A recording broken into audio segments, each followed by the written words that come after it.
Oh, it didn't play the it didn't play the song. I don't know why I didn't play the song. Not my fault. I'm over here. All right. So here's the rant. Here's how we get things going with this. Is that sometimes you have to make personnel changes. I used to work with this guy. We used to have he used to be the co-host of this show. And it worked for a while, mostly because of tax incentives.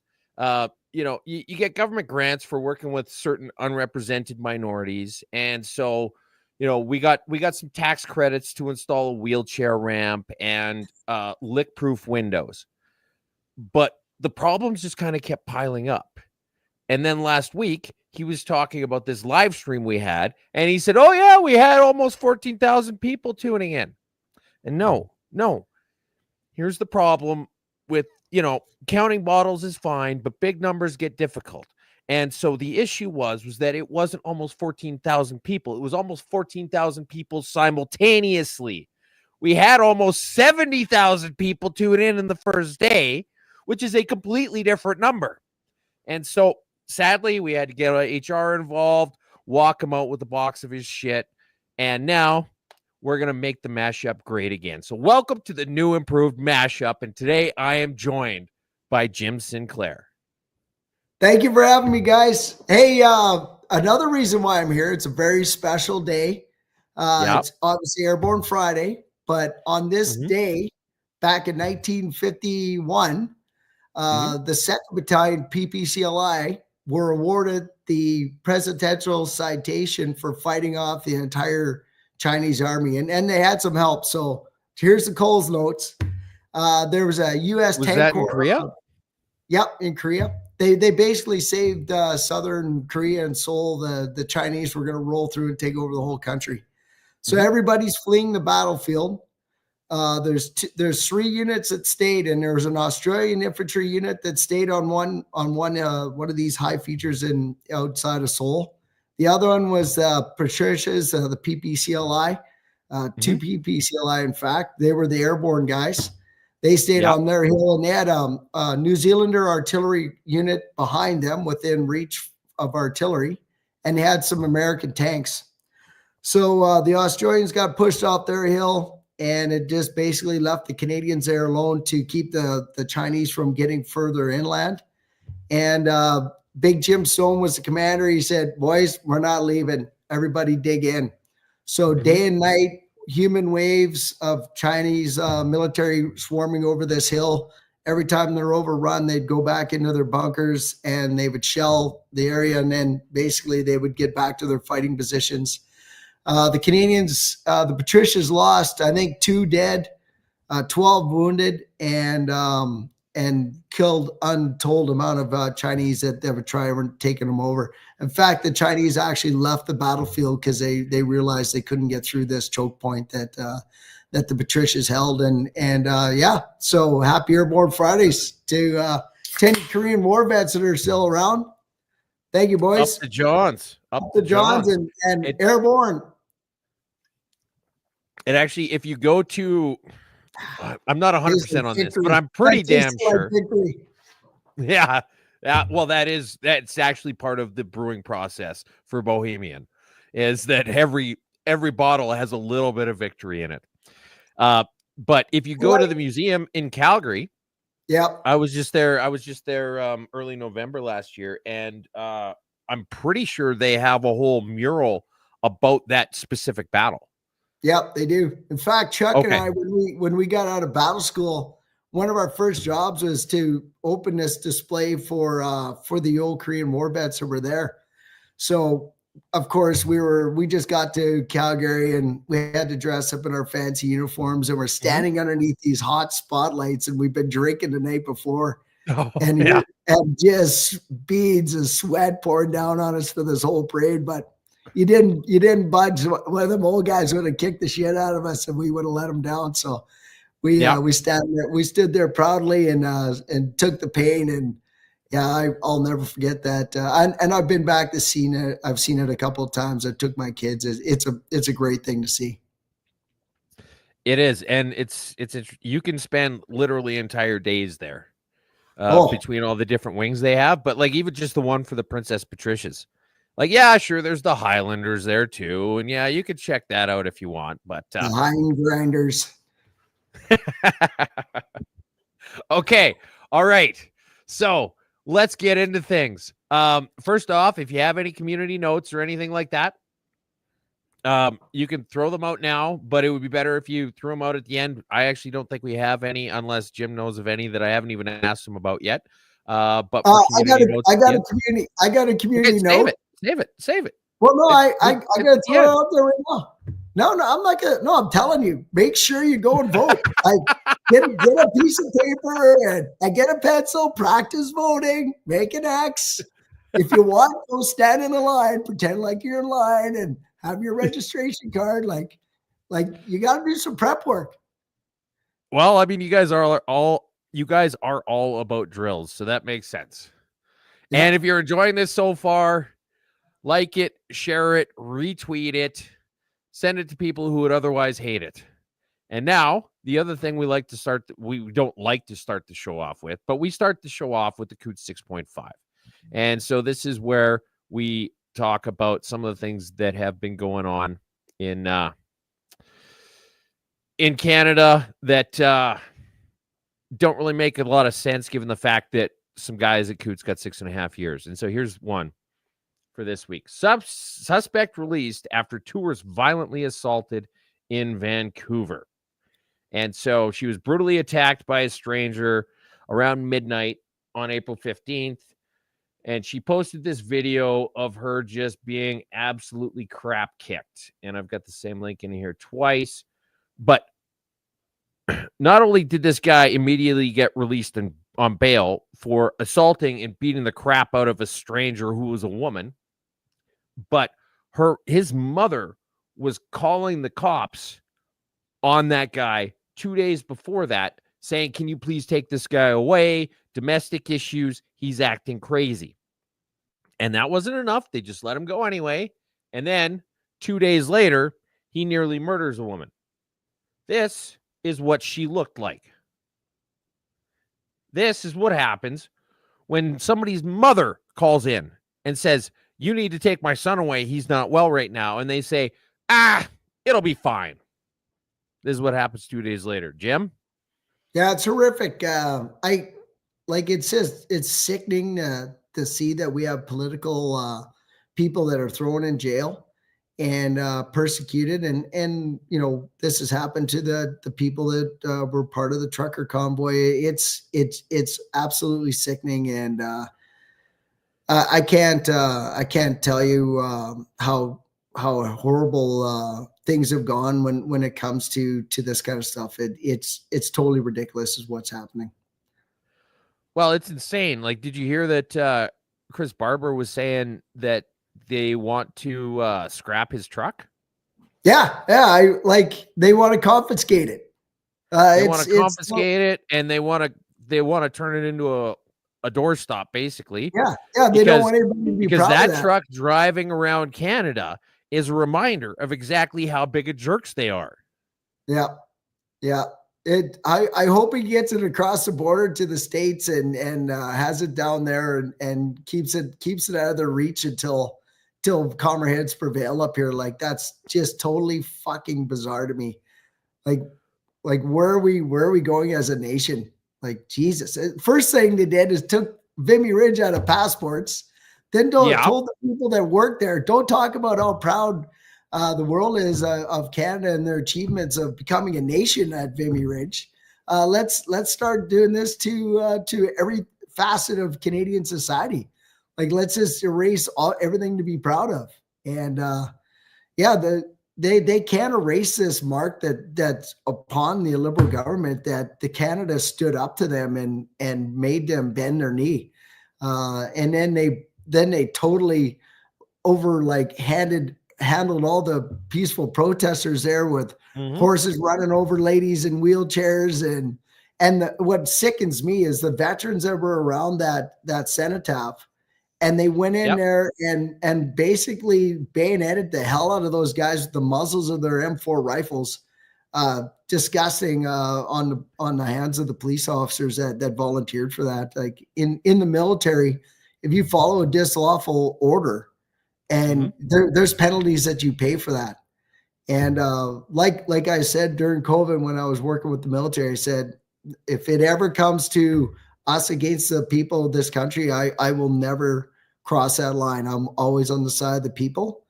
And it just goes to show you how a paycheck and a mortgage will make you do some horrific things if you have no core values or ethics. And unfortunately, those police officers that went there to support Trudeau that day, I hope they regret their decisions, and you never know what could happen in the future. Absolutely. You might have to answer for it. Wouldn't that be nice if it actually did? And speaking of disrespecting vets, we're going to lead with this. And so I just saw this morning. But another combat vet who says he was offered medical suicide comes forward. Two-tour Afghanistan combat vet David Baltzer, who served in the Princess Patricias, told the Toronto Sun he was offered MAID on December 23rd, 2019. 2 days before Christmas. They said, why don't you just kill yourself? Terrible. Disgusting.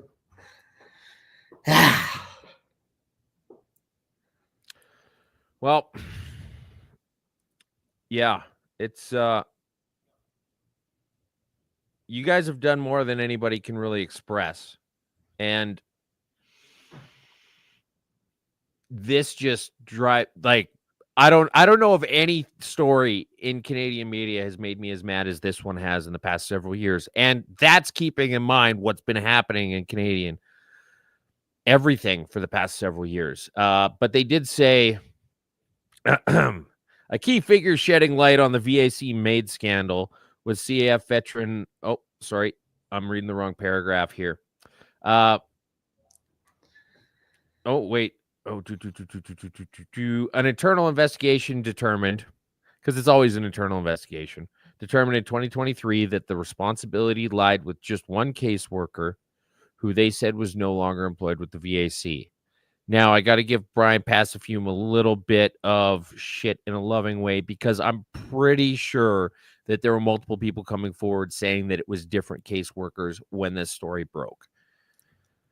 Well, I'm sure it is different caseworkers, but there's got to be like some kind of a meeting that has been sent down to the caseworkers saying, hey, this is an option to offer your veterans.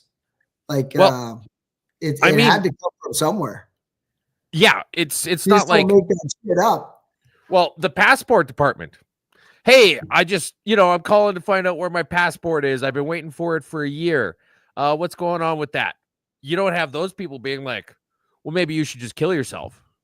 Hey, let me back up this train a minute here, because I've been like going through some VAC stuff, and I tell you, every time I call there or talk to somebody, they are like, they bend over backwards to help you. Like I've never had a bad encounter with anybody I've ever talked to there. And the other thing is they help a lot of people in need. So I'm sure it is like some bad people that might be got through the cracks that work there, but anyone that I've ever talked to there, just totally respectful, and bend over backwards for you. So that's my shout out to the people that work at VAC. But apparently there's some bad apples there. So they got to figure out how to get rid of those guys and change those policies. So that should never have been a policy offered to anybody. I don't care who you are. But that's just terrible. I mean, I think if Chuck was here, he'd probably push back on that a little bit, because if I remember correctly, he was having a lot of trouble with hearing loss. What? And them failing. Yeah, exactly. What? Them saying like, well, are you sure it's from firing thousands of rounds of ammunition overseas and being blown up several times? Like, do we really have enough documentation of your hearing loss to try and help you with it? And I know there's buddy of mine, Dale, who's probably listening right now, who's had multiple issues with the VAC as well. Yeah, it's I don't know. I haven't talked to them personally. Maybe I just got lucky with the people I've dealt with, and I've heard these horror stories myself, and Yeah. I just never ran into it. So I got to speak from my experience with them, and they've done nothing but help me out, and other people I know. So, but yeah, Chuck, he has bad hearing. That's without a doubt. But yeah, sometimes as a civilian, it would be hard for them to understand like what you've actually gone through, until you walk through the steps of somebody that's lost their hearing, and yeah, it'd be hard for them to fathom, the environments that we survived through, right? So completely agree. Okay, so now I'm not sure if you realize this or not, but there's an election coming up. Massive. It is a massive election. It's the most important election that any one of us have ever been part of, and maybe even the nation. Like now, this is huge. Well, I'm inclined to agree with you. In all fairness, I have heard people describe every single election in my memory as being that exact thing. Yeah, but let the last election that we had, yes, we were trying to get rid of Trump or Trudeau, but we weren't in the situation of how that we're in now. Like things are way worse now. And if we get another 4 years of liberal, like it basically driving the car right off the cliff. Like hopefully we can hit the brakes and stop it now. But yeah, no, this is critical. It is. I'm more inclined to. I feel like we should actually jump out, and if they want to keep driving it off the cliff, we just let them. But there's been a lot of interesting updates in this election. So, for example, both the Conservatives and the Liberals put out a costed platform, and it's interesting. So, Tyler Meredith, who is well, he works for the Liberals in a bunch of different capacities. And he was talking about how the IFS, the Institute for Fiscal Studies and Democracy, ranked the respective platforms and gave Carney's top marks. And it's interesting because Carney is saying that the conservative ones is a bunch of made up bullshit, and Poilievre is saying that the liberal ones are a bunch of made up bullshit.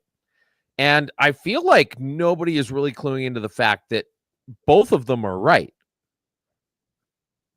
Oh yeah. Yeah. It's all pie in the sky BS to try and get elected. And that's all it is. That's all it is. And everybody's just like, oh, well, my guys is better. No, my guys is better. Like, guys, nobody's is good at all. But the interesting thing about the Institute for Fiscal blah, blah, blah is that if you go and look this up, Government of Canada website, Institute of Fiscal Studies and Democracy, $598,000 grant in 2021. Isn't it weird how the people who get government money always seem to support government things? Yep. Yeah. No, I get it. Hey, here's the thing though, too, and I know you're hoping that the Liberals win, so the West can separate. I want to keep the country together, and for lots of reasons. Like I think it's worth fighting for. It's just if we can turn the tide, and hey, Poilievre is gonna tell some mistruths to get elected. That's just what happens when you're running for politics. It's shitty. And if we could ever get rid of politicians, the life would be a lot better for everybody on this planet. But if Poilievre can get in and turn this boat around and crack open, because Danielle Smith has a bunch of things that she wants addressed within 6 months. Hopefully Mo sends a similar thing in, but different points. And we have a chance to fix our country. If not, it's going to be torn apart. And that's why this is super huge, important election. Like if the Liberals win, my feeling is from what what I'm feeling around in, where I live is the country's going to be torn apart, and I don't want to see that. But if it goes that way, obviously I'm on board, and I'll help in any way I can. But right now I'm still wanting the ship to float, so I'm gonna try and help that happen. So yeah, it's important. This is a huge election in that regard.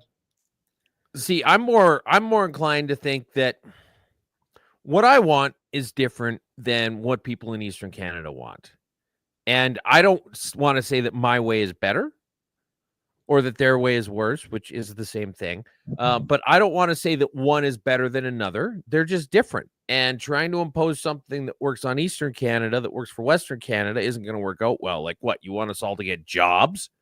And applying something on Eastern Canada or Western Canada that works in Eastern Canada, which is sending all the money to Eastern Canada, doesn't work either. And so my take is more or less just you guys want to vote for what works for you, and that's fair. And we want to vote for what works for us, which is fair, I think, as well. I don't think it's unreasonable. Well, and if they're two completely different things, then the way for everybody to get what they want is to draw a line in the middle. You guys get what you want. We get what we want. It's been great. See you later. Guess what though? And this is like the design of the government. They've got wedges driven between the Maritimes and the East against Western Canada. And I've worked with lots of people out East, and I presented this to a couple of people and talked about it with Sean. Like what would be how great would our nation be if we could communicate better?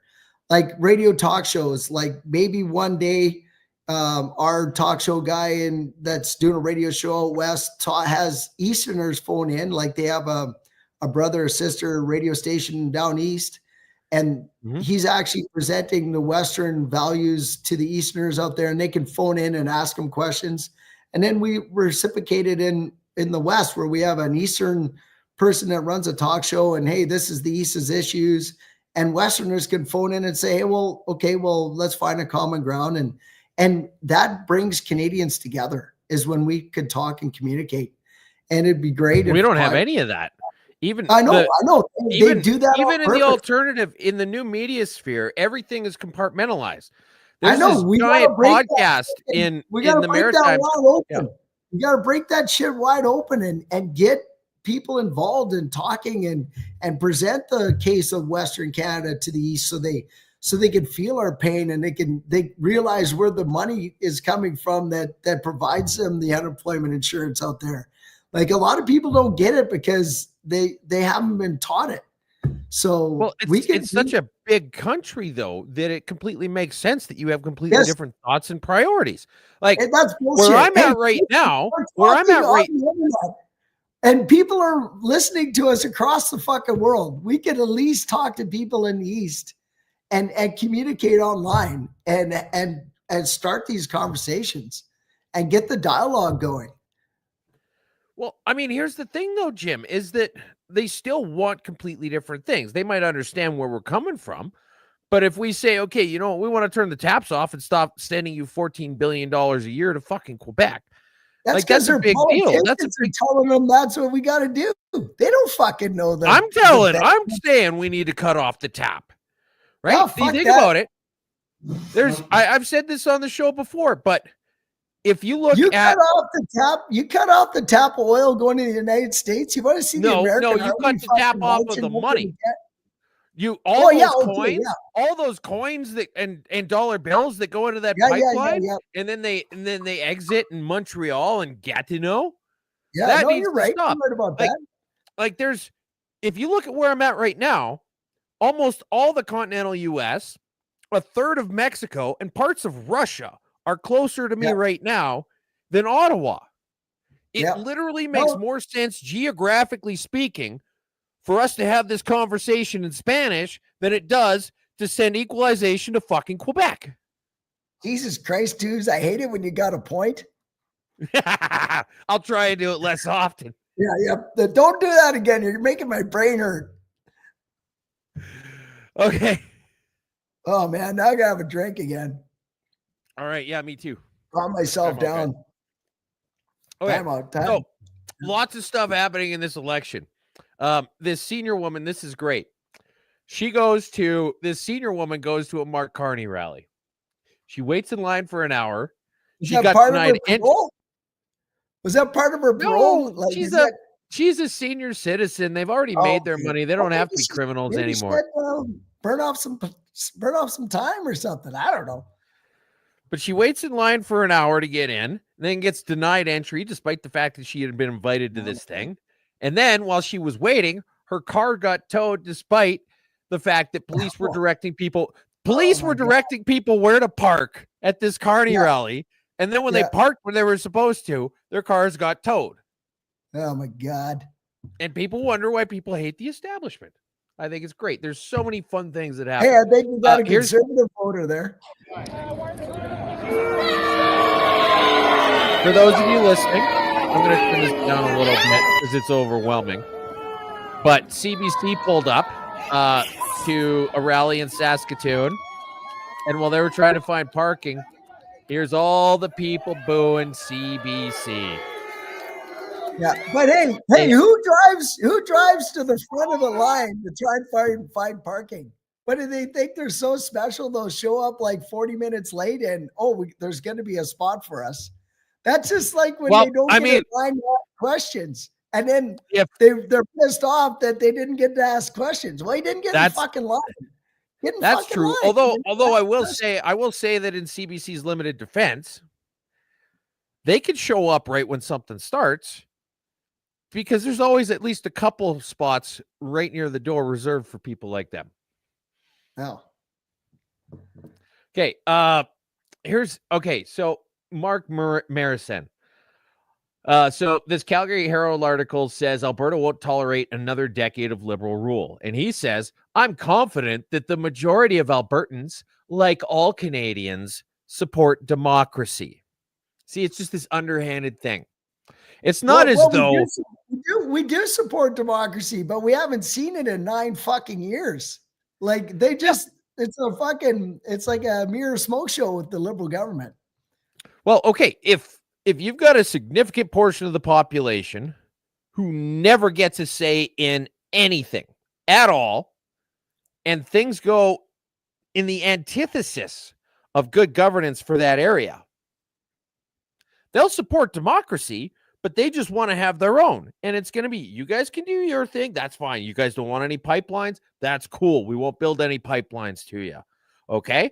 You could just, whatever you want. That's fine. You just do it on this side of that line. And we're going to do our own thing over here. No hard feelings, but you're assholes. Right? Well, that's what I'm getting at. The Liberal government does not support democracy. They're the ones that created the transfer payments going to the East. We didn't say, hey, we got a shit ton of fucking money. We want to give you all of it, and we'll just keep enough so we don't starve. How's that? We didn't do that. In all defense, do you know who wrote the current formula for equalization? Harper? In its current iteration. Harper, with the help of Jason Kenney, wrote it as it is right now. And it has not been revised since. Yep. And that's all because the Constitution can't get ripped up and get like 10 seats per province and territory. There should be 2 senators appointed by the province or territory to go to Ottawa to represent us people. If they're not representing us, we can pull them back and get an equal footing for everybody in the country. Like it's that simple, but they won't fucking do it because they take all of our fucking money and they control the West. Well, that shit's got to stop. And hopefully fucking Polyev can fucking do it. Excuse my I'm not.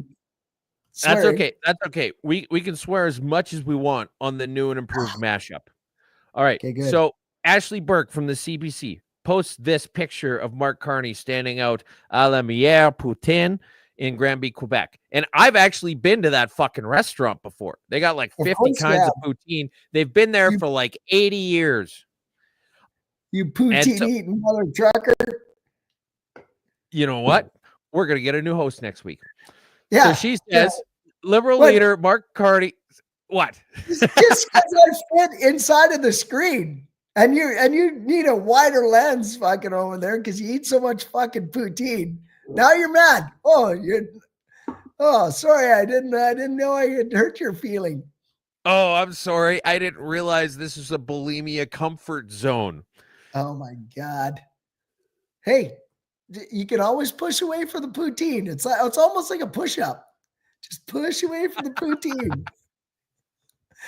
You know what? The problem is it all goes right to my hair, Jim. How you doing in that front? Yeah, well, hey, it's like I don't want to say it. I don't want to offend anybody, but like, is it like an Air Force thing? That way you don't have to deal with wind resistance or what? I wasn't in the fucking, I was an airborne motherfucker, not Air Force. Air Force is one step away from organized unemployment, for Christ's sakes. God damn it, dudes. Oh, you wait till I see you in May. Oh yeah, you gonna go full Navy on me? You gonna go full Navy on me? Might have to leg wrestle. Okay. Oh my God. So Carney's in Granby. What? Well, you can't replace me with anybody else. This is I'm the guy now. I'm the guy. I'm not leaving. Just like when they tried to kick me out of that bar in Germany. I'm not leaving. I have been kicked out of far nicer Olive Gardens than this. Yeah. You just have to change your show. Yeah. Well, you'll just come in a different outfit next week and I'll be like, hello, new guest. Yeah. Okay. So Carney standing outside this thing, and then he actually goes so far as to oh shoot, I got everything out of order, but that's fine. Anyway, he worked there. He worked there just like Harris. As if he ever worked there. But he showed up and he did the Trump thing where he puts a hat on and does a load of fries, which is exactly what Trump did. And so anyway, Ashley Burke from the CBC deletes this tweet. And because she doesn't want anybody. So why does Ashley Burke have such a vested interest, spoiler alert, CBC, in making Carney not look like Trump? So anyhow, here's another one. Conservatives pour resources into Pierre Poilievre's riding amid fears of a tight race. People like, is this possible? GM Forbes. The Globe and Mail version of the story cited a poll of 3,000 people in Ontario by the OPC's internal pollster. Nick Kuvalis is that pollster. His response is, I haven't done any N3000 polls during this campaign. So it's made up. It's bullshit. And then actually, here's the picture. Here is Donald Trump on the one hand. And here is Mark Carney doing a load of fries with that poutine hat anyway. They all, that red and white striped outfit, they all wear that in the store. It's kind of this 50s diner looking food poisoning after that. I think I feel like the tips weren't probably high that day. No, you make enough money. And then so shoot, I can't find it. But anyway, the point is because I have it for another section. But Toronto Star is talking about Pierre Poilievre and this riding amid fears of things going wrong. And here it is. They're talking about the chances of Poilievre losing his riding. Here is the current projection, according to 338 Canada, of the Carleton. 93% conservative, 7% liberals. But they're like, ooh, Poilievre might lose his riding. I got to stop you right there. Hey, I got to stop you. When people see like the blue are going to win or the conservatives are going to win, the fucking bullshit thing about that is that then some people won't go vote, right? So then that narrows the gap and then the liberals fucking win. So if it was up to me, I would be not showing any blue wave happening. I would fucking motivate people across this country to get out and vote for whoever they believe in. And hopefully it's the conservatives. Because it's not till you put an X in that box that's going to make that blue wave that they're predicting really happen. So let's make sure we fucking stress that point today, because this is the last time you're going to talk to people before the election on Monday. So get out and vote. That's all I'm saying. I don't care how blue things are. Let's make this shit happen. Okay, that's it. That's my rant. That was my rant. I think you're totally wrong, because the media perception is it's not, because people like to be part of a winning team. I mean, Oilers fans aside. And Oh. so they want to be part of a winning team. And so when the media is bombarding you with the fact that the Conservatives are losing, the Liberals are winning, then some people who are going to be on the fence are going to say, well, I don't want to be the guy who voted for the losing team. I'm going to vote Liberal. And then lo and behold, down the road, in theory, the Liberals win and the legacy media in Canada gets a few $1 billion more of our goddamn money. Well, but here's another thing that came out. So Carney has been talking about how he was a goalie when he went to Harvard, because Harvard's known for its hockey program. Yep. And somebody actually went and tracked down his record. So he had a total of 84 and 85 at Harvard University in the NCAA. He didn't play a single game in the 1 year. He played 1 game in the 2nd year. He spent a total minute. That game was against the Parents. Maybe, but he spent 10 minutes on the ice and faced 5 shots, of which he stopped all of them. And so Mark Carney is probably the best Canadian hockey player of all time, because he's a goalie who in his entire professional career never let in a single shot. Not even Marty Brodeur, Dominic Hasek, nobody else. Terry Sawchuk can't say that he never let in a single goal. What about the Zamboni driver guy? That he let in a couple goals that when Carolina beat the Leafs. Oh, I remember that. I thought he let in a goal or two. He let in a goal or two, but they did beat the Leafs with a Zamboni driver. Yeah. And so Mark Carney, undefeated, perfect record as a goalie. Completely unheard of. I think that's made up. Well, I mean, he was only on the ice for 10 minutes. He was only on the ice for 10 minutes. And it was probably his mom shooting at him. She gave him some soft ones.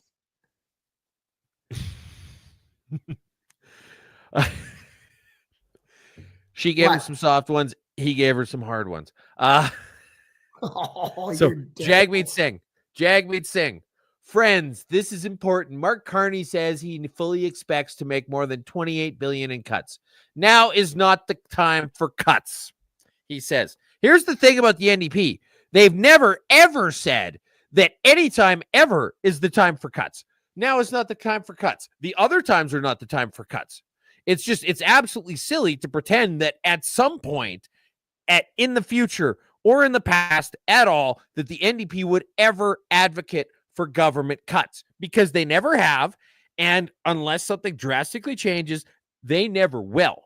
And so for him to say now is not the time for cuts, it's absolutely asinine. Hey, do you got the video of him being questioned about the EVs? No, I don't. Okay, so all right, let me tell you what was going on. So a reporter's asking him about if he believes in Poilievre's car plan, where you can buy an electric car, you can buy a gas car, you can buy whatever car you want. And Poilievre is saying, if you buy a Canadian-made car, he'll take away the sales tax. So they're asking Singh, hey, do you believe in this same policy? And he's like, well, what EV policy are you talking about? He had no clue.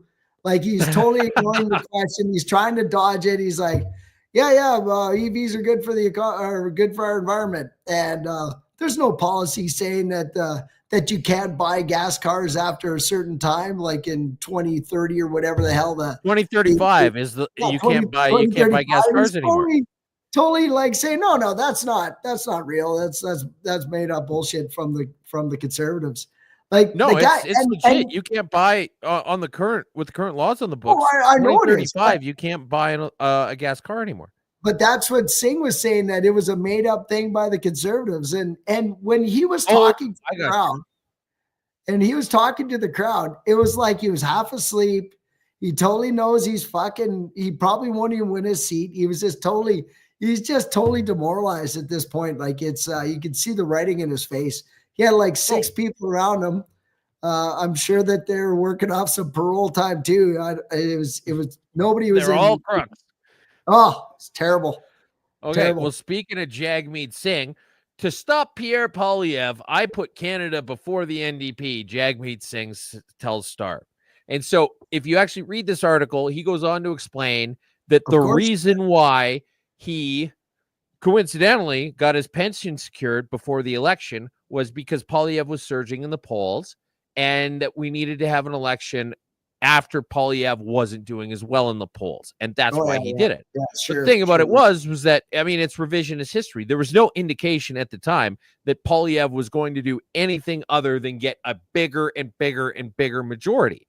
And so for him to just, it'd be like if you, I don't know, you take that example from the Coot 6.5, that guy who just attacked this random stranger and beat her near to the death. If you found out afterwards that the random stranger he beat near to death was a pedophile, you'd be like, oh, see, I did it because I'm a good guy. Yeah. And this is exactly what he's trying to do with the fact that he is facing obliteration. But I mean, I don't know if you've ever heard this before, but the NDP are not a serious party. Now, Jim, tell me you saw this guy on the internet. I've seen that picture. I don't know the gist of it, though. Well, this was at a rally outside of a brewery. And this guy was flipping off Karima, who's kind of an independent citizen journalist. And it went totally viral because it kind of captures the sentiment of a lot of people in this whole, boomers don't really give a fuck about the fact that everything's going down the drain.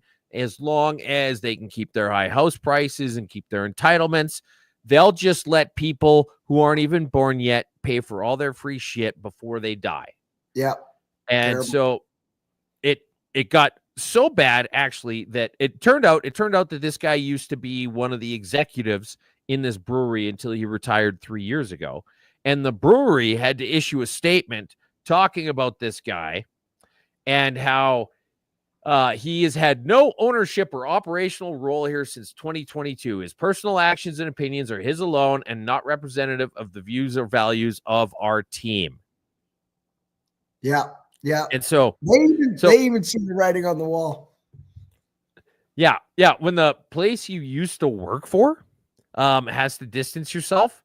Yeah. Yeah. That's pretty good. But it's interesting when you look at all this stuff, Jim, because you've got all these people who are finally calling out the fact that you've got the senior citizens are voting overwhelmingly liberal, which is a complete change from previous things where the senior citizens, typically the older you get, the more conservative you get. But they've got a vested interest in keeping this train on the same track that it's on, and be damned with anybody and everybody else it runs over in the meantime. And so you've got this big pushback on the boomer vote because they're using their democratic ability to determine the direction of the country to push their own self-interests. Fair. You know what? That's an absolutely, I would say, accurate representation of what they're doing. But where's the outcry when the public sector does it? Unions are consistently the largest third-party advertisers in all levels of government elections. Calgary, they were the largest, and there were multiple ones. BC, Ontario, like we've covered all of this stuff on previous versions of the Mashup with the old host before. Federal elections, it's always, it's PSAC and whatever, all the different union acronyms. If the food is rotten, it doesn't matter what kind of food it is. A rotten apple, you got to throw it out just as much as a rotten peach. You don't say, oh, this one's okay because it's an orange. No, if it's wrong across the board. If they're voting for their self-interest is wrong, then them voting for their self-interest is also wrong. This isn't any different. If you're smart enough to recognize that an age demographic voting against the best interests of their fellow Canadians is bad, then congratulations. That's the first step. But you have to apply this to everybody. The public sector or public sector guys who get on average like a third more than the private sector without all the ridiculous benefits taken into account or the golden pension. You look at the media who will slant the ever-loving fuck out of all of this coverage because they've got a vested interest, multi-billion-dollar interest in having the Liberals win. And if it stops, they're going to have to either get their hands dirty or try and make a living selling pictures of their feet to people who vote for the Green Party. You look at the First Nations leaders who abhor financial transparency in their band and tell their communities to vote for the people who will get rid of it. Look at the people who demand that Alberta keep paying billions more in federal taxes so that they don't have to live within their means in their provinces. Calling people out on their shit is a good thing. And the only people who will say otherwise are the fucking parasites that lose when you do it. Yep, true. Coming back to NDP. What's that? All right, let's do it. All right. Are you done? You feel better now? Yeah. I feel a little bit better. Good. All right, quick refreshment break. All right. Here is Rachel Notley. I'm not going to play the audio because she's annoying and gross. But she says, because Jagmeet Singh has delivered more with just 2 Alberta MPs than 30 Conservatives wasting their breath on slogans and stunts. I don't know who realizes this or not, but Rachel Notley is trying to line herself up to be the leader of the federal NDP, especially considering the fact that she has nothing but time on her hands right now.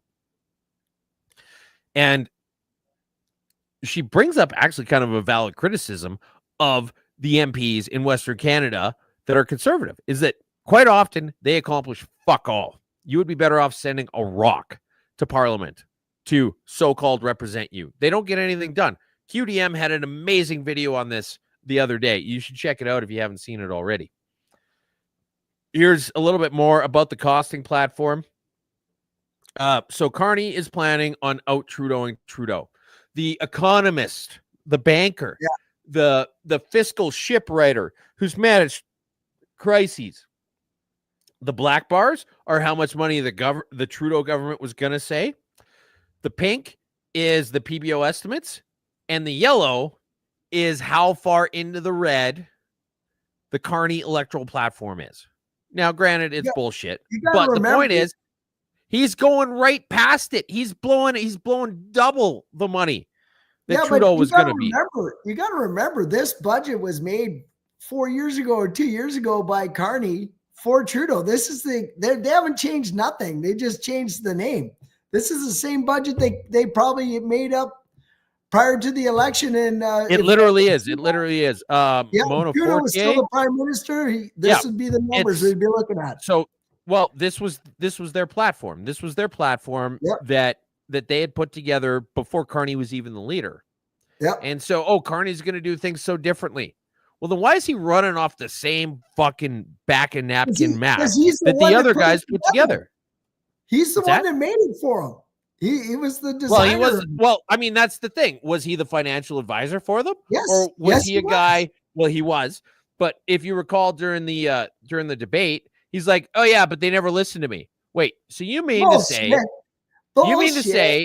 that you spent 5 years collecting a paycheck as an economic advisor where nobody listened to a damn thing you said, and you just kept on doing that job?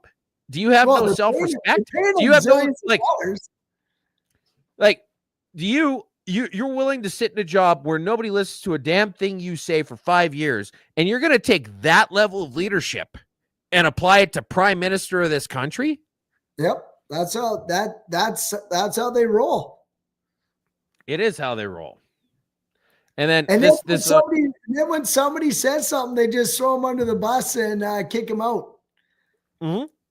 And it'll probably be a female because they don't want to hear.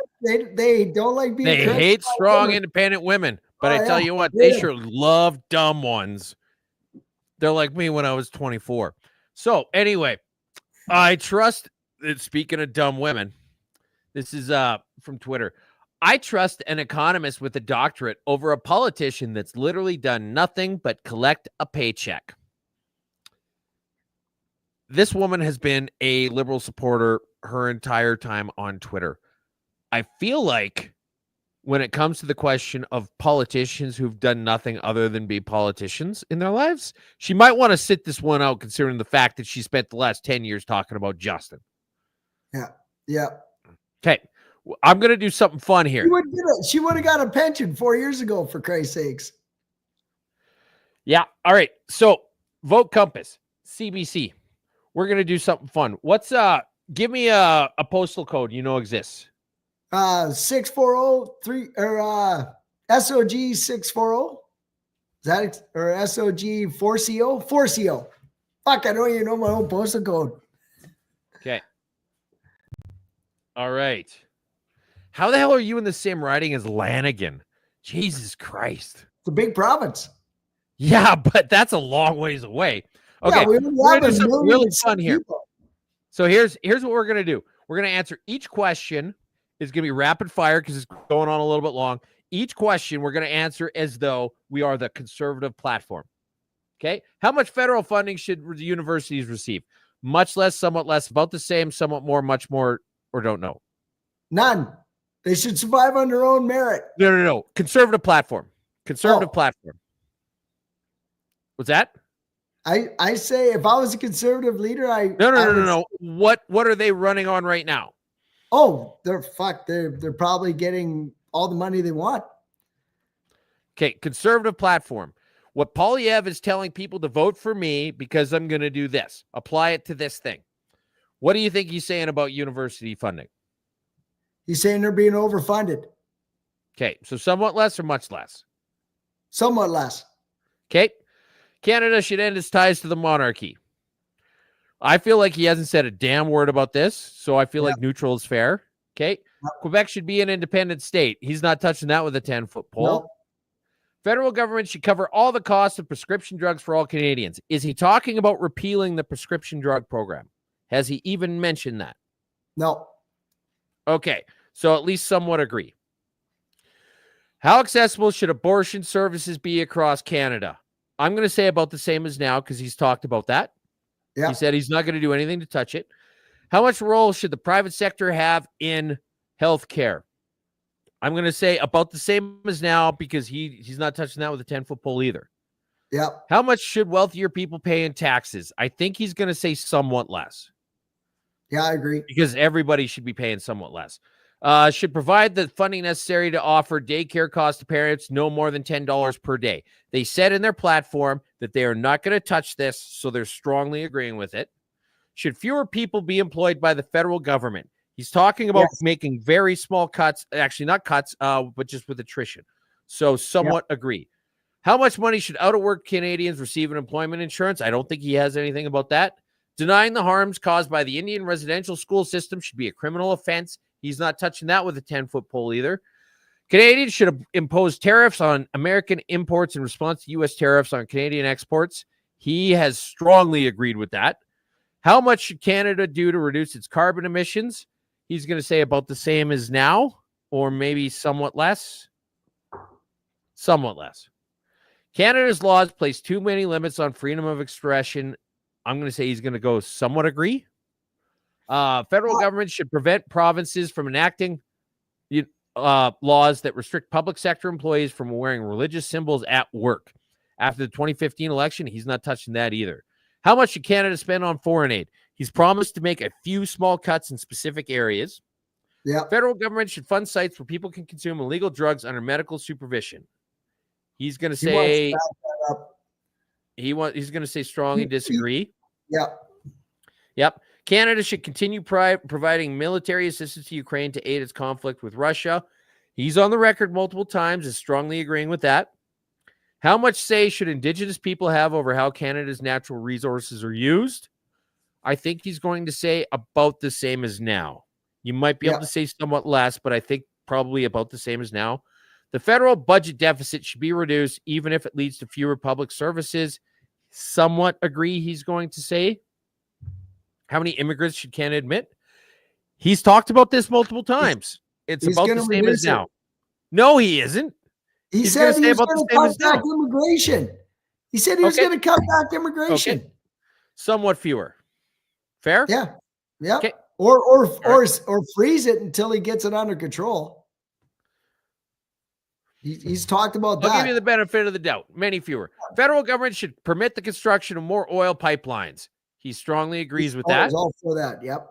Only those who speak English and French should be considered for top jobs in the federal government. He's not touching that one. He doesn't touch any of these things. It's bullshit. Transgender women should be able to compete in women's sporting leagues. I think he is strongly disagreeing with he's that. against it. Yeah. Puberty blockers should be banned for adolescents. I think he strongly agrees with that, but I don't know for sure.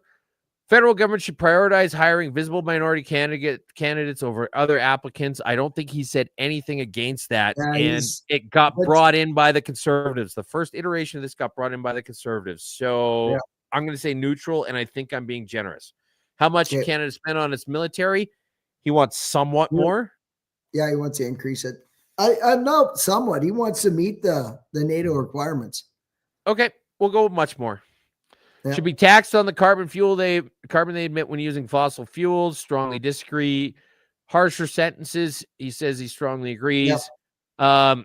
How much say should federal government take over how provinces conduct their affairs? He doesn't touch this. No. Yeah. Okay. What matters most in deciding how you'll vote? This is us just pretending we're Polyev. So party leader, how trustworthy do you find Elizabeth May? Not at all. Not at all. Not at all. Not at all. Him, he knows himself. Not at all.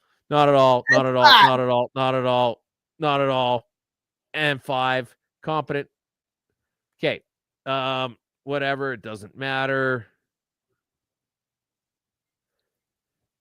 I'm just literally. I'm not even reading these. I've just got to pick things. 5, very interested. Gerbs. No, don't contact me. Here's the results.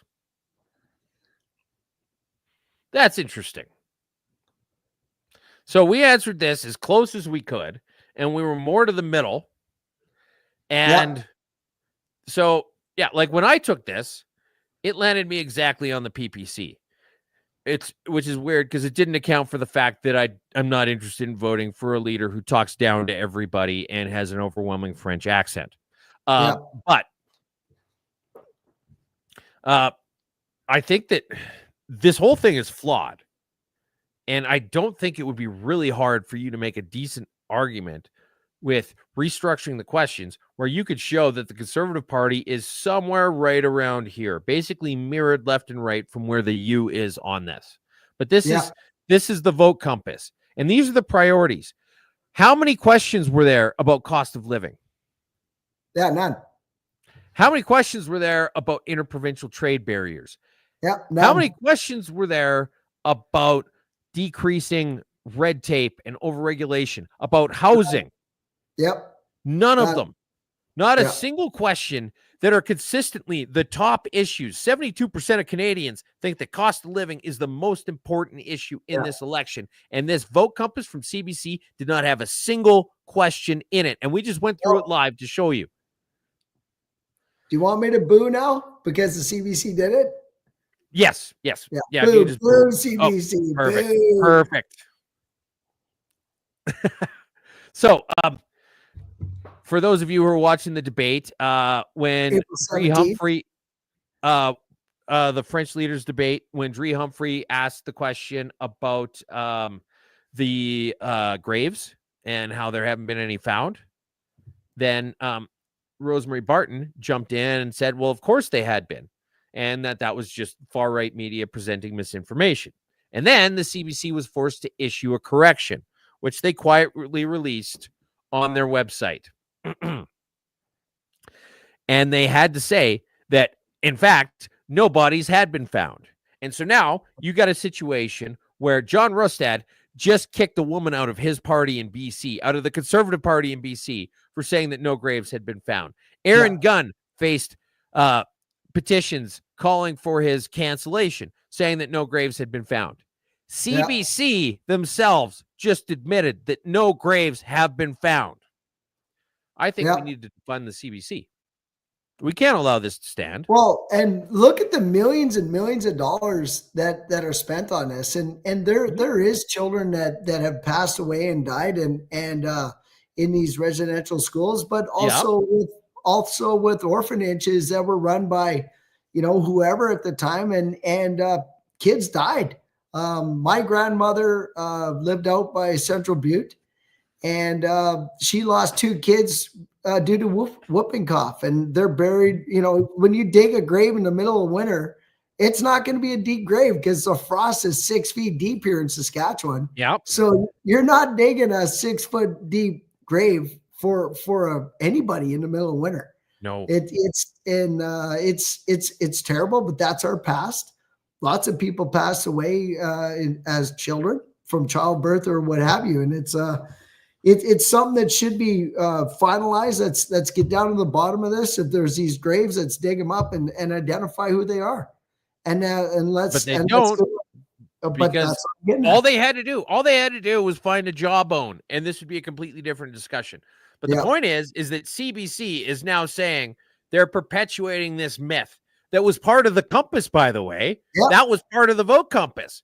And CBC is perpetuating this myth that no graves have been found. And as far as I'm concerned, they need to be defunded for this. It's egregious. It's unforgivable. Well, hey, like the Taxpayer Federation is saying, there should be no media allowed to be paid by the federal government at all. They should live on their own merit. And damn right. That's just how it goes. Yeah. Here's another that same article about Poilievre might be losing his riding. This one's kind of interesting. I'm going to point this one out. The Poilievre principle. The Conservative leader has spent 2 decades in politics, but Canadians still wonder what he believes, by Andrew Willis. Well, I wonder who Andrew Willis is, but there's a link we could click here. Who do you think Andrew Willis is? Working in business communication and journalism for 3 decades, and from 2010 to 2016, he was Senior Vice President of Communication for Brookfield Asset Management. Oh, there you go. The media is lying to us blatantly in this whole thing. Judy Treen, when Carney first talked about his March 28 phone call with Donald Trump, he said that the U.S. president respected Canada's sovereignty. Now, a month later, he confirms Trump raised 51st state idea in their call. Now, let's just look at the clip real quick. Yes or no, did Mr. Trump bring up the 51st state in his call with you? I said that he did. I said that he did. But the president, to be clear, the president respected Canada's sovereignty today, both in his private and public comments. Yeah, there you go. I asked about this on March 28th after the call, and you said that President Trump respected Canada's sovereignty both privately and in his public conversations. He did. Were you being truthful? He absolutely did. He absolutely did. Look. Yes or yeah. So not a good look for him, and not a good look for the legacy media lying about it. Yeah. Anti-Trump rage unites Canada, except in rich and aggrieved Alberta. Here's another clip of this woman just basically saying, please don't push me, to a guy who's in front of her. Yeah. Please vote wisely, Canada. The fate of the free press depends on the outcome of this election. Motherfucker, you guys get billions of dollars a year from the federal government. We don't have a free press. It is literally the opposite of free. It is bought and paid for. Here's the thing about the CBC. They get all that money, and then they give themselves bonuses. And then guess what they do? Then they fire everybody. Like, was it right before Christmas too? Like when they let all those I can't remember exactly when it happened, but that's what they did. They did $16 million worth of executive bonuses, if I recall correctly, in 1 year. And that's on top of their salaries. But here's the thing. They say it's private and they don't want to release that information. Fuck you. That's taxpayers' dollars. Yeah. Let's put it out there. Let's see what you got. Everything by default should be accessible. How much money did Pierre Poilievre spend on pens and pencils? I should be able to look that up and find that out. I should be able to find all of this stuff. Doesn't matter whether you like the guy or hate the guy, whatever the guy is, whoever he is in whatever position. If I want to know how much money the passport office spent on lawn chairs to set up outside when they had giant lineups, I should be able to find that in a spreadsheet. All of Yeah. this should be by default. You shouldn't be hiding how much you spent on orange juice on your flight with the beef Wellington for the governor general and citing privacy concerns. Yeah. Explain to me how much money you spent on orange juice is a privacy concern. Yeah. No. And so, okay, but But moving here's past the that, thing. Here's the thing. When you Yeah. work, when you put your name on the line and you volunteer to be working for the people of Canada, be it a soldier or be it a politician, Mhm. everything you do is to be transparent with the taxpayer of the country. So it's I don't give supposed a to be. shit. It's Yeah. supposed to be, So- but it isn't. It isn't. And that's, I mean, you keep coming back to this in the mashup. It never is. But moving on from the election, New Brunswick and Newfoundland signed free trade agreement. Now, I would just like to point out that it's explicitly stated in Canada that there is to be no trade restrictions between provinces. And yet we still have all of these because Yeah. special interest groups and donors and companies who cater to like weird niche things manage to make a living off of these trade restrictions, resulting in dead weight losses into the economy. And now you've got two places with explicit free trade in them that have to sign their own free trade agreement detailing how they're actually going to get free trade. This whole confederation thing is broken. Oh, totally. All right. Government report predicts 2040 dystopia, collapsed economy, and hunting for food. Did you see this report? Did Hey, you I hear about heard this? something about that where people are going to have to like forage on public lands or some goddamn thing. Yes. Oh my And so God. the Parliamentary Budget Office, or pardon me, the Prime Minister's basically the Liberal government staffers came out with this report that said that by 2040, you're going to have people who own houses as the upper class, people who rent houses basically just fucked, and that there's going to be no ability to move up or down within the social hierarchy. People aren't going to be able to leave the country, and the poor people, in an effort to not starve to death, are going to be foraging for fruits, berries, and hunting on public land as part of their ability to survive. Now, on the bonus, on the upside, the government, can't really tax a deer that you shoot. But this is insane. This is Ottawa. Ottawa's report says that in 15 years, we are going to be basically living like nomadic tribesmen in this country. Yeah. And nobody sees any issues with that. Well, it's totally unfathomable. Like, so if this come out of Ottawa, like the government paid for this report. Like, how come it's not on like every bit of news out there? Like, this Is that totally is that ridiculous. important? Yeah, maybe. It's not Cardi, so I'm gonna ignore him. Okay. He's pissed off Well, at me. it did come out. Like Brian Pacifium reported on this in the National Post, and Polyev talked about it. But nobody else, like everybody seems to just have this idea that you're a dick for pointing out how bad things are in Canada. And, things aren't going to get better until you actually identify the issues. God, I love that mug. And the mug Drink behind my it. tea out of that every morning. Yeah.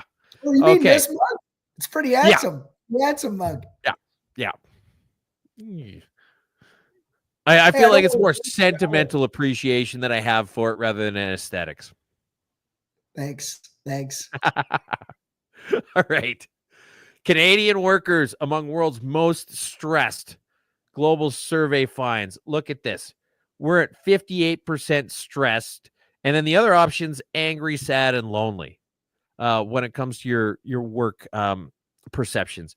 Now, here's the thing that people really miss is that you don't have ambivalent or checked out or numb as an option. And I feel like if that was an option, you'd have a lot of people who are just like, you know what? This is it. I go to work. I get barely enough money. I had to cancel Disney Plus, and I'm numb to this entire process.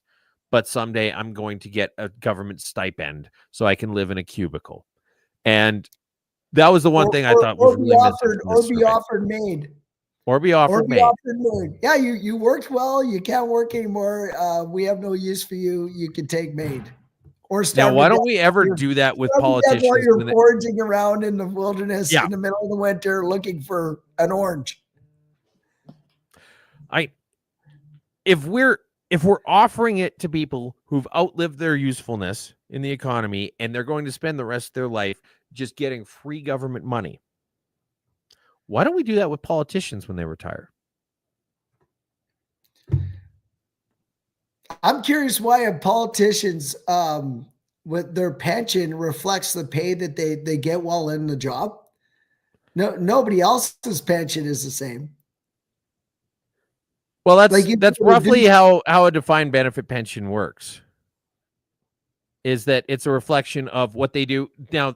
In to your point, though, the only people in this day and age who have defined pensions work in the public sector. Nobody else does that at all. Well, but hey, I was in the army. Like our pension is not the same as a politician's pension. It's not we reflected gotta- by your pay level. Yes, it's by your pay level, but it's reduced like 25% or 50%. Yeah, Like you yeah, don't theirs get. is the same. Oh, I thought their pension was the exact of what they were making while they were working. No. Okay. No. Thank God. It's All a right. reflection. Okay. I was wrong. Okay. I was wrong. All right. I can sleep better tonight. Here, we got hacked. Hold on a sec here. We got some technical difficulties. Hey, Hey guys. holy Morning, Dinah. I It's think mini me. I think the co-host you got, Jamie, is pretty good. I'm glad that you found somebody to come on with you. Oh, Yes. of course. Yes, I doing what I can.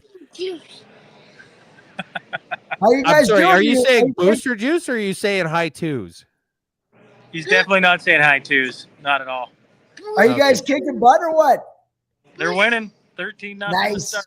So it's Nice. Nice. How many goals did you get? No, not Robin.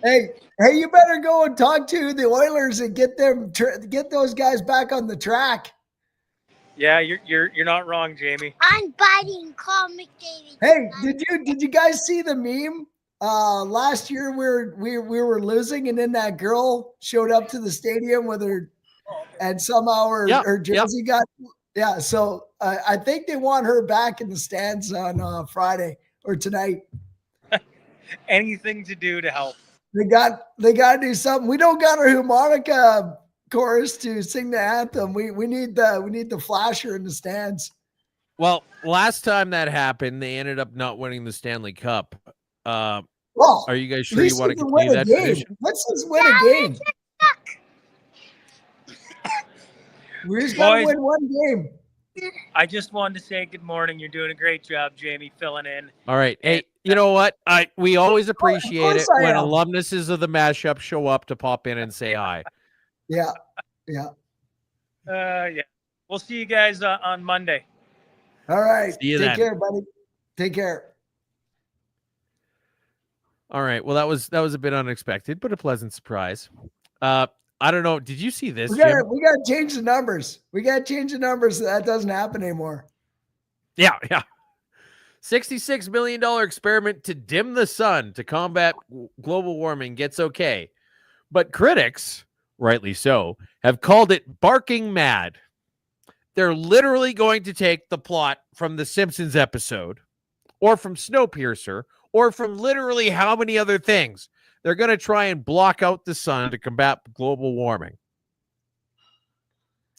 Now, as somebody who lives in the prairies of Canada, I think that's a stupid ass idea. Yeah. I don't know what to say. There's some pretty weird people out there and I don't know. Maybe they're right. I for some reason I think they're wrong. Maybe it's the common sense that's kept me alive to this day, but I don't see how this is going to benefit anybody on the planet. No, it won't. It's absolutely insane. Nenshi, who we talked about, has been absolutely trying to crucify Danielle Smith for traveling to the States to promote Alberta. Now, here's him in New York. And I'm not even going to play more than just a couple seconds of it, but I just want you to look at how Do I have to smug look? this guy is. No, I Just gotta look look at at this guy. just look at I don't this wanna look guy at this. just rolling his eyes, talking to us like we're pieces of crap. I don't want to look at I him. run for Not breakthrough looking. legislature, and I find myself here at Cornell Tech University in New Turning my York. speaker off. What an absolutely condescending piece of crap. All right. God. Here's one. Small scale Alberta egg farmer arrested for selling eggs outside quota system. Oh my God. A Lethbridge area farmer was arrested Wednesday morning in a dispute over egg sales, with egg farmers of Alberta targeting small producers to protect its quota system. Hey, that guy better be careful or he's going to be in the same cell with the two guys from the Coots. He probably is. He probably is. He's going, yep, he'll be right in there 6 years. And so anyway, yeah, the egg farmer cartel, they got the RCMP to arrest this guy. Apparently he's still in jail. So yeah, because he's selling eggs. Now going back to the Coots 4, and now it's the Coots 2. Do you remember when in that time frame when things are going down, there was a trucker support rally in Winnipeg, Manitoba. So the people supporting the truckers out east were like walking back and forth across like a stoplight, you know, during when the light would be have the little man to walk, they'd walk across back and forth. Well, there was a dude that was like a anti-truck rally guy. He timed it so when they came across the crosswalk, he ran one of them over, tried killing him. Yeah. And he got released that day. Yep. And it was attempted murder, and he got released that day. Like where's it was a terrorist attack is what it was. How does this work? How does this work? No, none of this works. This guy got arrested for selling fucking eggs. Okay. And here's the other thing that we're not talking about. So there's that shooting in Toronto. They're not talking about who the person was. There's hardly any background. Not a word. But that always happens whenever when you show up with a gun at like the busiest airport in Canada, and thank God there's people that take care of them. But that could have went totally sideways if things would have escalated or there weren't people there to stop them before you got into the main terminal. Like, it's totally ridiculous what's going on in this country. No pictures of that guy released, no name released. As always, whenever that happens, right before the election, they don't want to be like letting that out now. No, absolutely not. Because people who say that maybe we should just like check people's paperwork before they come into the country. Well, no, but not just that, twos. Like that gun was a pistol by the sounds of it, what they reported. I guarantee you that wasn't from a legally bought pistol in Canada. It was he doesn't have receipts for it. No. And they don't want to talk about that shit right now. No, because that plays into the conservative narrative of saying, hey, you know what? What if we just like made sure that people aren't rapists or murderers before we got them into the country? Like it's simple. Just which is a pretty. But here's the thing. One of the reasons why they want lots of people in the country is so they can tax the fuck out of more people. How about we just stop bringing people in the country right now? Let's get our shit in order. Let's contain our tax money within our own borders and make our country what it's supposed to be. And then we'll worry about helping other people if we can. It goes back to, hey, if your bed's made, your house is in order, your yard's in order, then you can help your community and we can build. That's just extremism. That's just extremism though, Jim. That's all it is. It's crazy. We let fentanyl, if you want to sell fentanyl, that's fine. You'll get released on bail. But if you sell the main ingredient in a fucking omelet, we'll throw the key away. Yeah. Like what about all these safe consumption sites for all these egg dealers? You know, places like Denny's and Smitty's. Yeah. You know, do we need to shut down these safe consumption sites? Get that fucker in jail. How dare he sell eggs? Jesus Christ, this country, hell in a handbasket, I tell you. And then this guy goes on. So bushels per acre, absolute beauty, Saskatchewan boy. he was talking about how anybody over 300 eggs or 300 layers needs to be enrolled in the Egg Farmers of Alberta, and you pay $735 per laying chicken. Oh my God. And so you wonder why nobody wants to do that, because it's financially crippling. But this is the cartel. China wants to build a nuclear reactor on the moon. I think that's a really fun idea. I can't see any way that it could possibly go wrong. Let her buck. Yep.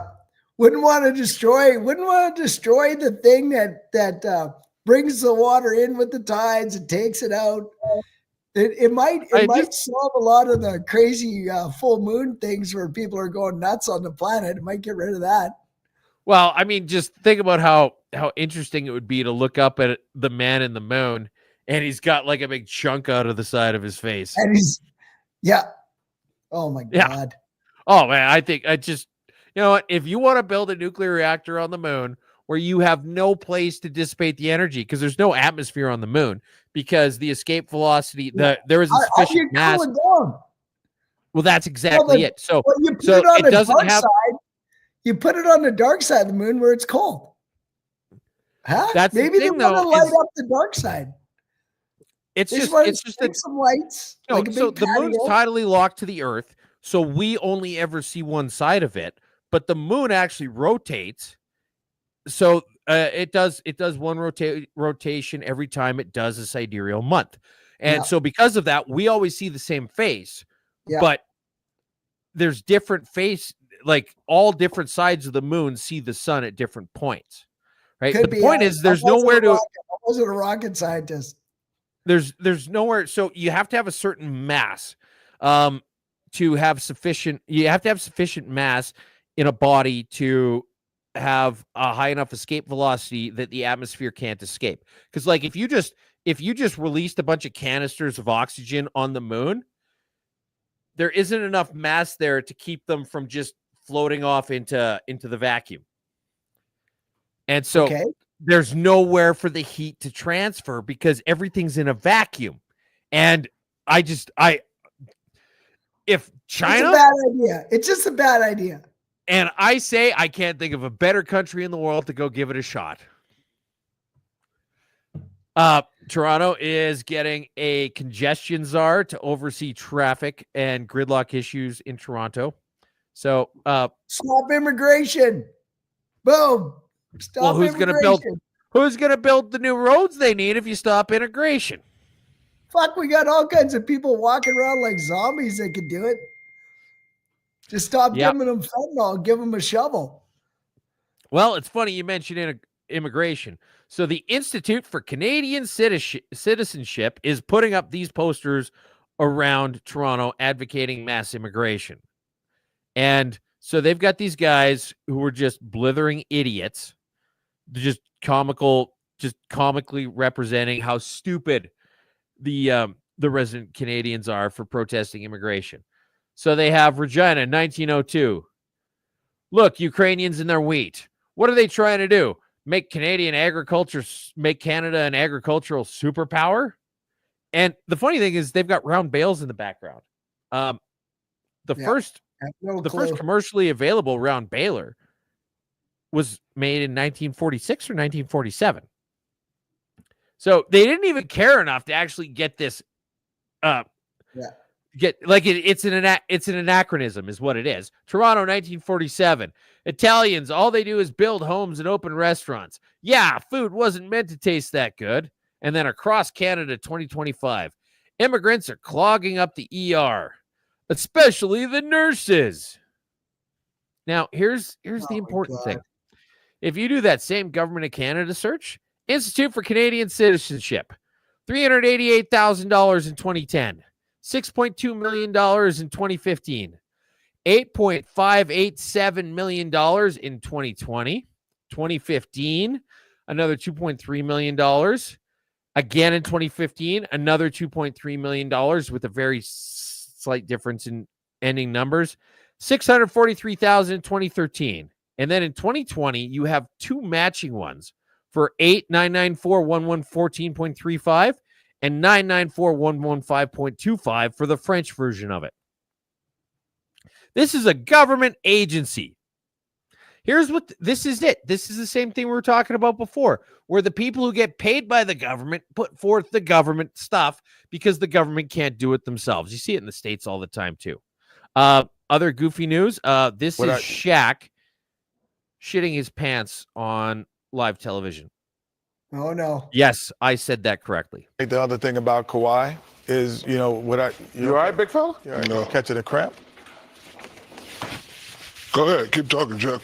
Yeah, we're on TV. I know what we're doing. Go ahead. Yeah, that's that olive oil you've been drinking. I know. Hey, take some matches with you. So, live television. Shaq gets up in the middle of it and does a hurried little walk to the bathroom. That guy just sharded himself. He pulled a Joe Biden. Now, this is, I kind of want to just show this whole clip. This is Elizabeth Warren trying to do a long-form podcast. And this is why they don't do these long-form podcasts. Do you regret saying that President Biden had a mental acuity? He had a sharpness to him. You said that up until July of last year. I said what I believe to be true. And you think he was as sharp as you? I love... I said I had not seen decline. Oh, my God. And I hadn't at that point. You did not see any decline from 2024 Joe Biden to 2021 Joe Biden? Not when I said that. You know, the thing is, he was sharp. He was on his feet. I saw him. Live event. I had meetings with him a couple of times. Senator, on his feet is not praise. He can speak in sentences is not praise. All right. Fair enough. Fair enough. Look, the question is, what are we going to do now? Oh, no. Okay, Yeah. well, that's good turn. Oh, Hey, you're just time out. So who's that girl on NBC? The one that hates Trump, all about legacy Rachel media. Maddow? Could be. It's a female, black hair, short. She keeps her hair cut real short. Yeah, kind of looks like the owner of the Dallas Mavericks. Yeah, she might have been a goalie at one time when they didn't have goalie masks. Yep. Yeah. Yeah, So, Rachel Maddow. anyways, she had to go on a podcast because people aren't listening to legacy media. She had to go on a podcast and tell people that they shouldn't listen to podcasts. And trying to get back to everybody should come back to legacy media because we know what should be talked about. Yeah, but we are the gatekeepers. Yeah, so they had to go to the podcast to tell people to stop listening to podcasts and listen to me on legacy media. Like, I don't get why couldn't you just make that same statement on legacy media? Why won't that? Exactly. Yeah. And that just goes the same for that lady that was on there, that senator, whatever her name is. Elizabeth Warren. She's not going to do that on CNN because nobody's fucking listening. The look on her face, though, shit on a podcast. Oh my God! The look on her face when that guy asked if he was if Joe Biden was as sharp as she was. Oh man. Yeah. Oh, yes. fuck. Okay. Yeah. All right. Yeah. What a well, let's move to something slightly less gay. Struggling Pride Toronto Festival gets $350,000 in funding infusion from the city. Is that Chuck Pronick back there? In the background? No. It's just a lookalike. It's okay. Yeah. Sorry, Chuck. I thought that was you. Oh. Chuck, we would have loved to have you on this week. It's too bad you couldn't make it. Why he's at the parade? Yeah, get to the parade. Oh yeah. This is actually if we go to the live feed, we could actually have him on. So call in, John. I feel bad. Give us a sit rep of what's going on there. Yeah. Like rainbow flag camo. Anyway, that's what he wears in his underwear. Yeah. It's a hate crime if you leave a black streak on a crosswalk, but it's okay if you do it to your own gay pride gitch, right? That's right. So anyway, they had basically most of their major funders had backed out. This had been covered in a previous iteration of the Mashup under previous management. And so this is kind of an update because none of the actual private companies are interested in giving them money. So now they have to get government money to continue with it. This is good. I don't know if you saw this or not. I'm just going to play this for you. Does your husband call you babe? Okay, so even better. I don't care. Okay, so I would like for you to apologize, but he's derogatory and second of all. Is tranny derogatory to you? Well, yeah. Yeah. Of course the fucking is. What? Well, just quick recap. So this is a tranny. And so she's getting a little bit upset because this Republican senator is not apologizing. Well, yeah. Yeah. Of course the fucking is. Tranny. Is tranny derogatory to you? Well, yeah. Yeah. Of course the fucking is. Tranny. And so anyway, you get them sufficiently triggered and they forget to do the voice. Yeah, then they turn into a man again. I'm surprised he didn't jump down there and punch her out. I mean, it's okay because it would just be a girl-on-girl fight, right? Now, I don't know if you remember the wax my balls lady. Do you remember this? A couple years ago, there was this dude who was also tranny, went into a salon in Vancouver that did Brazilians for chicks and got mad because they wouldn't wax his balls. Oh my God. And they're like, yeah, we don't do that. Who would even want that? Anyways, carry on. There's issues. There's issues there with that person. Anyway, got arrested for illegal concealment of a taser or something like that. A little while later down the road, a few legal issues, and now this same person is saying that they are Cree and that they are now Cree. And so it's grifters are going to grift and this stuff never goes away. I don't know if you listened to Jordan Peterson when he was talking about how just when the opportunity presents itself, the parasites arrive. This is that. And she's talking about Regina, he was awesome. You saw Jessica Simpson in Regina? No, Jordan Peterson. Yeah. Okay. All right. That makes more sense. I thought maybe you were going to end up at that parade too. Yeah. So she was talking about how Pope Francis is now dead and making it about herself and her newfound Cree heritage. But yes. So for those of you who don't know, Pope Francis died. And on a completely unrelated note, there are millions of children in Africa with AIDS. Now, this is the new leader of the World Economic Forum. Klaus Schwab stepped down. This is the new WEF guy. Is that a wax mannequin? That is the actual person. Former CEO of Nestle, who said that people do not have a right to water. Oh my God. Yeah. So this is the new leader of the World Economic Forum with his laser Bond villain eye. And other things in goofy news. Grant Fuhr. Hey. If this is about the Oilers, I don't want to hear it. Okay, all right. Well, just tune out for a second. I'll do the talking. You can come back in a second.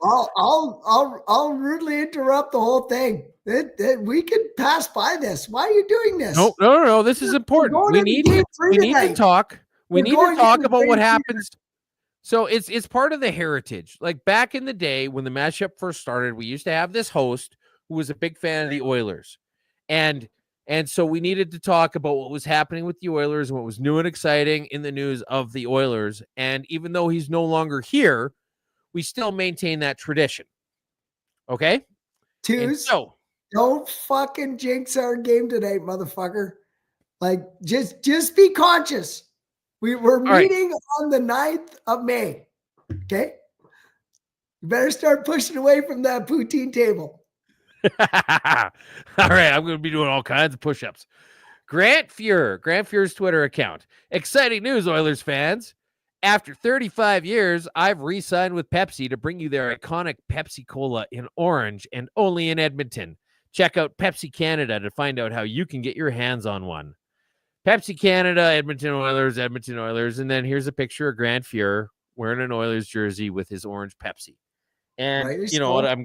I think it's great. It's great. They're drumming up support for the Edmonton Oilers. I just think it's weird that he signed with Pepsi after he spent most of his famous years being so come closely on, aligned with come Coke. on. Oh man, you had to go there. Oh, why? And so that's it. That's it. But here you go. We got some happy news this week. Here's happy news. This Toronto speed camera earned millions for the city. It's just been axed for the 4th time. Longtime fans of the Mashup will remember that we keep covering every instance of that speed camera in Toronto that keeps getting chopped down, buzzsawed down, saber sawed down, you name it. And here it is. Here's a picture of it last time it got down, where it got thrown in the lake. This thing is the Chumbawamba of speed cameras. That's hilarious. And you really got to appreciate the resilience of the bureaucracy and how they refuse to let the fact that this thing keeps getting chopped down and cut down and thrown in the fucking lake. They're like, no, we're going to bring it back. We're going to bring it back again. We're going to bring it back. And so anyway, for those of you who really like this one, which got also graffitied, I might add, yeah, it got chopped down again, folks. Good. Damn right. So yeah, that's it. Now, community notes. What's your community note?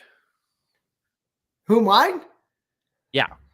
Well, what's going on here? Well, on the 3rd of May in Regina, we have an Indigenous War Memorial being put in Victoria Park. So I've served with several Native and Métis soldiers. When I grew up as a kid, my grandfather had there's all types of people in our community, but everybody would gather in my grandfather's yard and we all played together. I didn't know the difference between a Native kid or a white kid. We're just kids, and we all played the same goddamn games. And it's just natural for there wasn't a difference between us. And when I joined the Army, thank God I was in really good outfits, and in those really good outfits, I worked with some really good Native people or Aboriginal people, what the proper political term is. So now we're putting up a special memorial for them in Victoria Park on May 3rd, coming up here, and it's going to be a great thing. And if you're around Regina, come and see it. It's going to be a good thing. So unveiled on May 3rd and then open to all in perpetuity afterwards. Yep. Yeah, I'll be there proudly for everybody to see right where our cenotaph is for the soldiers of this country. That could have almost been the happy news too. Oh, it is happy news. Yeah, absolutely. And then the only other things that I have to add to that are Monday. If you're going to watch the election, watch it here. If you're at a bar, get them to play it. If you're at a friend's house, you can all watch it together. 12 hours, folks, of Mashup live election coverage. Every time we've talked to people about it, like, hey, you want to come on and do this? They've been like, you're crazy. Like, it's awesome, but you're crazy. And so, yeah, tons of Red Bulls, tons of piss jugs. We're doing it, and we're not stopping. It's going to be great. And yeah. Hey, this time don't bore me to fucking sleep, okay? Keep it fucking exciting. Keep it exciting. Let's have some fun. Just don't fucking bore me. All right? All right. I'm sure it was how boring we were, and not the 19 Bohemians piled up beside you. Fucking boring. It was terrible. You guys have gotten better since, I'll give you that. And I haven't fallen asleep on any other ones, but that one was fucking terrible. It was boring. So make this one. I'm sure it had nothing to do with the fact. I'm sure it had nothing to do with the fact that you crushed more cans than an undersized bra on Nana Nicole Smith. Right. Okay. Sure. Hey, just Okay. because you're jealous, just don't be jealous. Just don't make it All right. boring. Keep Okay. going. Well, You guys have been doing great since. So keep up the good work. You're always getting better. It's Well, going to look, be you got great. me We're on bringing here. back. We're going to have you on there. We're going to have another alumnus of the Mashup, Sean Newman. He's going to be on there as well. And maybe we'll see. It's going to be really good. And then May 10th, that aforementioned That's Sean awesome. has the Cornerstone Forum in Calgary. If you want food, you gotta buy your ticket today. That's gonna be amazing as well. It's gonna be really good. You've got Chuck's gonna be there, Tom Bodrovics, Tom Luongo, Alex Craner, Martin Armstrong, a million other people, Chris Sims. There's going to be a trade show there, which actually you could probably still get a booth at the trade show, I think. And so if you're somebody, it doesn't have to be somebody who plans for apocalypses or does anything crazy or complicated. Like if you're the kind of person who sells meat out of your farm, if you sell eggs and you're not part of the egg cartel, we won't tell anyone. You'll show up and everyone's going to leave with omelets. This is it's a community thing as well. And so look, there's tons of interesting guests. You're going to meet a ton of people who think the way you do, believe the same things you do, and you'll get to see that not only are you not alone, but this is a very vibrant community. So tickets, get them while they're hot. And I think that's about it. No, hey, awesome. Hey, thanks for letting me on here, guys. I can't tell people enough. Reach out to people far and wide. Let them know what's going on Monday. And hey, let's leave this all on the table. And whatever happens after that, we will have no guilty conscience. So love you, man. Thanks for letting me banter back and forth with you. And I can't wait to leg wrestle you on the 8th or 9th or whenever we see each other. Probably all of them. Love you too, man. Yeah. Thanks for so much for coming on. This is probably the most fun mashup we've ever had. Wow, we got rid of the boring guy that put me to sleep the other day. Yeah, exactly. Good riddance to rubbish. Yeah. Oh, boring. Yeah. And we're keeping the lick-proof windows. All right. Oh, damn right. Okay. We'll see you later. Take care.